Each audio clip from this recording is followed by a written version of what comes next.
Hello, and welcome to After the Show. I am Crystal Vilkaitis, your host of Rooted in Retail. And if you are watching this, I am in a new location. I am in Palm Springs in a gorgeous Airbnb because we just wrapped our very first Oasis of Opportunity Retreat, where we just spent 2 full days with incredible retailers workshopping their business and helping them to the next level, their YouTube 2.0, next level of success, reaching those goals, getting clear on their vision, how they're going to do it. And oh my goodness, talk about productivity, getting work done, showing up, playing full out, investing in yourself. We have the most amazing group. We're going to go a little deeper on this week's episode, which is all about 2024 predictions for marketing. And I have a couple of special guests that I'll introduce you to here very soon. But before we go deep, I just want to share a couple of quick things. If there is something that's on your list that you really want to do, like you're like, I would so regret if I never did that, do it. Because I made a regret list in December, I think, beginning of December, November. There was like 5 things, which I'm grateful that there was 5 things, and only 5. And one of those things was to do a retreat and bring retailers together. I craved that intimate setting where we get to know people more and go deeper on what they want to achieve and help them do it. And I called Pauline. If I'm looking that way, I'm talking to Pauline because she's here in the room with me. And I was like, let's do it. Palm Springs. Let's pick a date in February and we're doing it. And we just wrapped. And so if there is something that you've been wanting to do, you got to do it because it's incredible to say yes to yourself and show up. And I'm so glad we did. And man, we had incredible people. We learned a lot. There were some themes, and we're going to talk about some of those themes today because I'm sure that as a retailer, you struggle with some of the things that we talked about here. And I think that you're going to get some big ahas from today's episode. I want to make sure if you're watching live, say hello. Where are you tuning in from? If you're watching the replay, chat in replay. But I always go back and look and say hello. And if you're listening to the podcast, be sure that you're a part of our Facebook group. Search for Rooted in Retail on Facebook. Join the group. That's where all the after the show activity and engagement happens. Introduce yourself, and I can't wait to meet you. This week was all about those 2024 predictions and what do retailers need to focus on. And I took a very specific angle as far as marketing because that's what we do here at Crystal Media. And because we just wrapped today's retreat, and that means that I've got a couple of guests that I'm bringing on, like I alluded to. So my first guest is my dear friend and colleague, Majda Rensberger from OneCoast.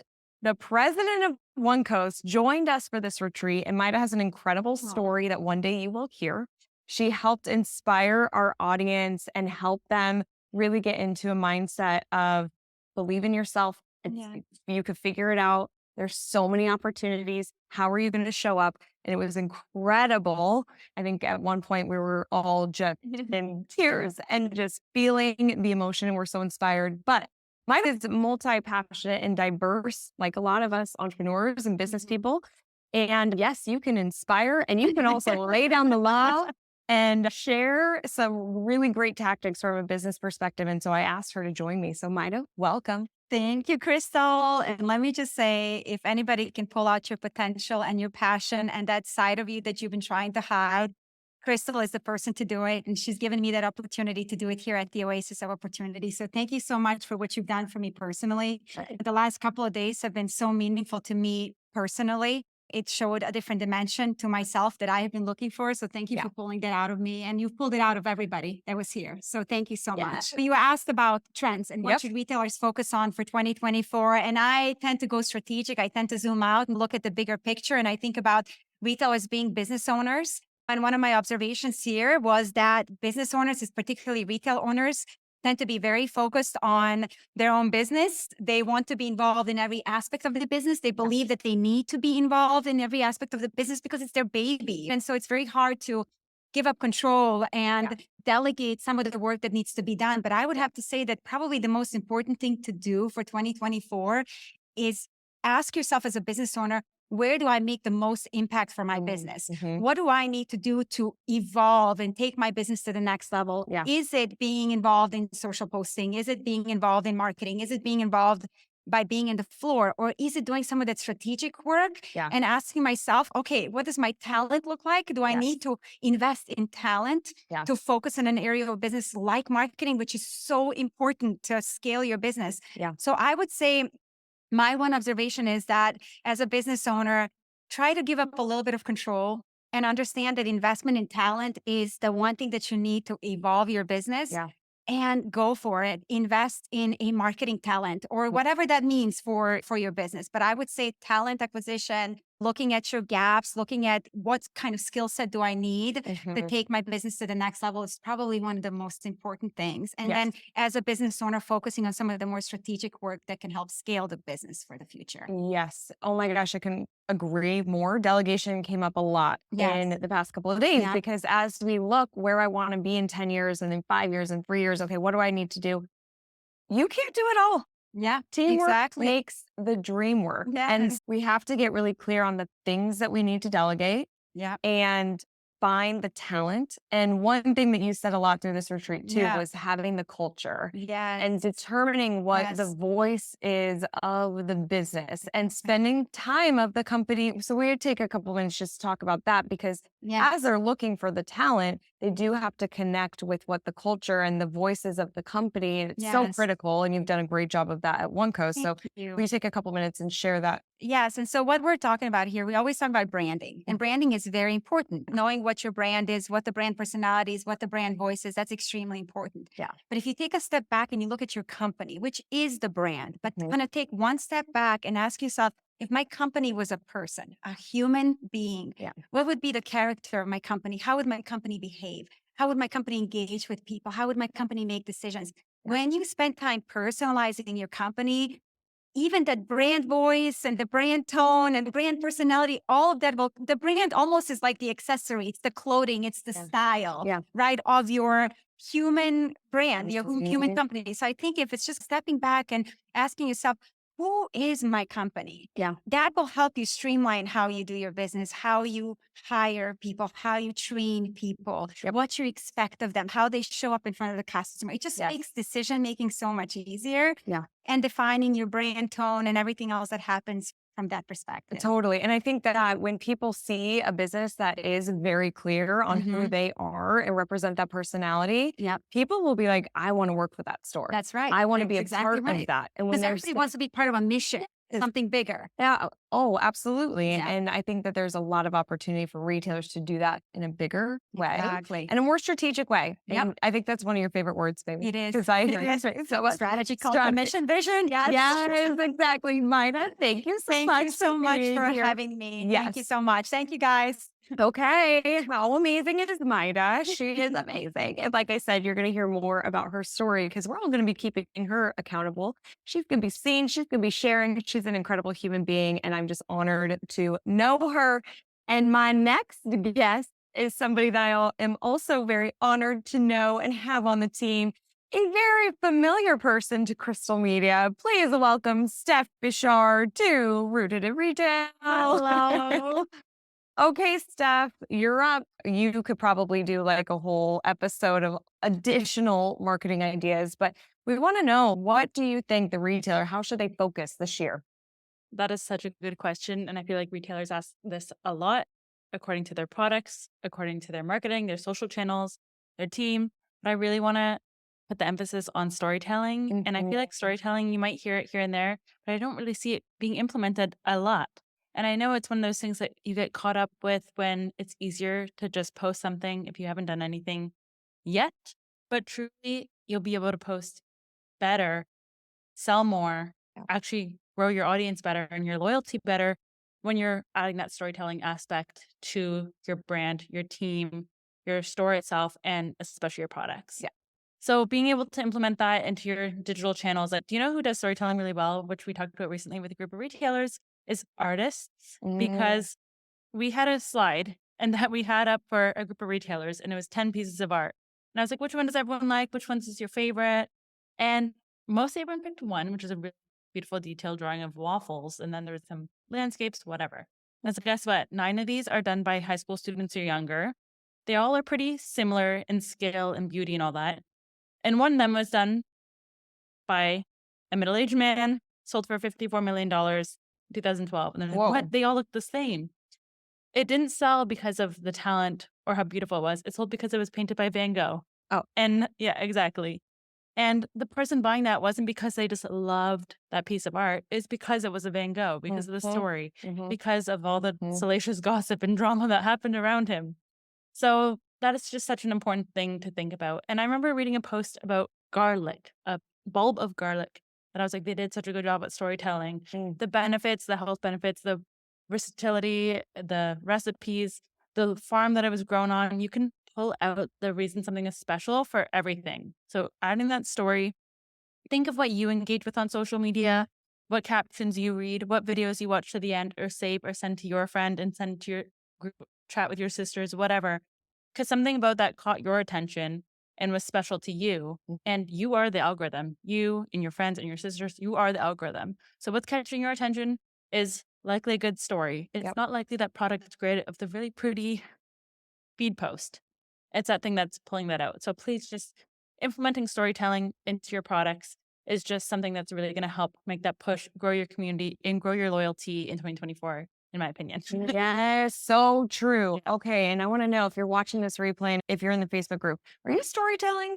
When you post to social, is it buy this just came in today, or are you actually talking about the benefits, the story behind it, the artist, the creation, why you love it? Something Steph said in this retreat was, when you're at market and you're buying products, talk about why you bought this, what you loved about it in your content versus this just came in. The power of a story. Yeah, there's a reason why this particular pen stood out to you versus another pen. You picked it up and the quality was nice and it was heavier. And the mom and daughter duo that made it, like something about this made you buy it versus the 100 other options. But seeing a picture of that online, people won't be able to tell. So you have to be able to transfer that story onto a digital space to really bring out why it's special and why someone should buy it. Why should they buy it? You know why. Yeah. It's easy to put that out online. Yeah, exactly. So you got to show up. I love it, Steph. Thank you so much. Thank you. Congratulations on your first retreat, Crystal. You did such a good job. Oh, man. And I want to just say that in this episode, I talked about 7 different areas to help you in 2024. And what Majda and Steph just said helps you execute those things. So Majda talked about finding talent and delegating. And that was something that was such a big topic during this retreat, because again, you just can't do it all yourself. So when you look at everything that I talked about this week of your short form video content and leveraging TikTok and using AI is obviously going to help streamline a lot of your processes, but it's important for you to stay up to date and really understand how you can use AI and how it can benefit your company. We talked a lot about AI at the retreat and some really cool ways to use it to streamline your processes and training and your voice. And so you have to spend some time on doing those things still. And you have to have help. You have to delegate. You have to find the talent. And then with all those channels I was saying, with TikTok and with your short form video content and with showing up consistently and posting that meaningful content comes with storytelling. So I could not agree more. And one thing that I'll add from a takeaway for the retreat, actually, and something that I'm just talking more about too for 2024 is email marketing. We've been talking about how retailers should use email for over a decade, but we've been really focused in social media. And those two can work together beautifully. You can be using social media to get people on your email list, but I see such a massive opportunity for retailers to leverage email this year and most likely beyond. We'll see what the future holds for us. Are we still going to have email? I don't know. Or how are we going to talk to people? Are we going to have our robots of ourselves? I have no idea. We're going to see how fast technology evolves over this year in 2024. But right now, email still works really well. And so I think that we're missing massive opportunities as retailers where we don't have a segmented list. We aren't sending enough. That's a big one. Yes, I'm talking to you. Probably every single person that's listening to this, you are probably not sending enough. And I really want to do a dedicated podcast episode around email. I think it's really critical that we understand how important this tool is. Hands down, what I said to my attendees is that you can pay for this retreat, what you paid to be in this room here, by email alone. That's it. So I believe so strongly in it. And it comes back to, you can storytell, you can delegate and get somebody to help send this out and actually have your email strategy and making sure that you're collecting this information and the data on your customers so you can effectively communicate to them and personalize your emails and drive them in and stay connected with you. There's just massive opportunity there. So I hope that's part of your strategy this year too. One big takeaway, and then I'll leave you with this. The power of surrounding yourself with like-minded individuals who are willing to show up for themselves and invest and play full out is life-changing, is incredible what it can do for your business. And we just witnessed that. And that was a big takeaway for our attendees of being in this room and talking and hearing. No one had the same kind of store. Everybody does different things. And even though they're different and they sell different products, there are still commonalities. There's still goals they're trying to reach and they want to be a part of their community, and some sell online. So they want to drive that website traffic. And there were talks about employee problems because yes, we deal with that too. And so to connect with similar people and like-minded people and have that conversation, not feel alone, hear how other people are doing things. There were so many times when a retailer would be speaking and they're like, oh, everybody else is, oh, that's a really good idea. Or, oh, I use this technology to reward my employees based off of different behaviors that they do, which is called Nectar. So you could check out that app, check out that technology. And everybody else is, what's that called? How do you use that? Tell me how you break that down. Like being in the room, you can come and learn from experts. And I think that's an important part of things like this. But another reason why I wanted to do this is I wanted to facilitate a conversation with like-minded, incredible people and hold that space for them to open up, to share, to be vulnerable, to push each other, to ask questions, and to learn from each other. And we set intentions of going into this event, and mine was to facilitate a great event. And I feel like I did a good job at that. Yes. I think that it was great, and we got really great feedback from our attendees. But what's most important is that they showed up, they invested in themselves, and they got so much out of this event. And we did too. And I'm just honored that they trusted us and showed up. And so for you listening to this, are you putting yourself in the room? Are you surrounding yourself with people that you can brainstorm, that you can learn from? I love that saying, like, you don't want to be the smartest person in the room, right? You want to learn from other people and you want to challenge yourself, and don't limit yourself to your own industry.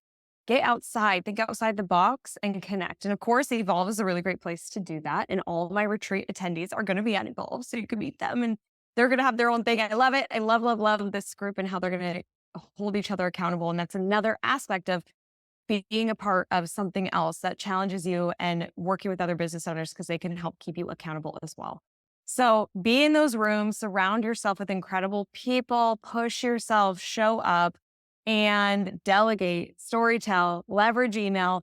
And I'm just grateful for you being here and listening and showing up. So I am looking forward to next week. I actually usually tell you who's on next week's show, and I don't know. Oh, I think I know. I think I'm talking to a husband and wife duo about opening coffee shops and franchising coffee shops. And they've got some really incredible stories to tell you and metrics to look at, and even a potential new aspect that you could add to your retail store of adding in a cafe. I know that some of the retailers we work with have a cafe. How could you partner with cafes? There's some cool ideas here too. So I'm so looking forward to you learning from my guests next week.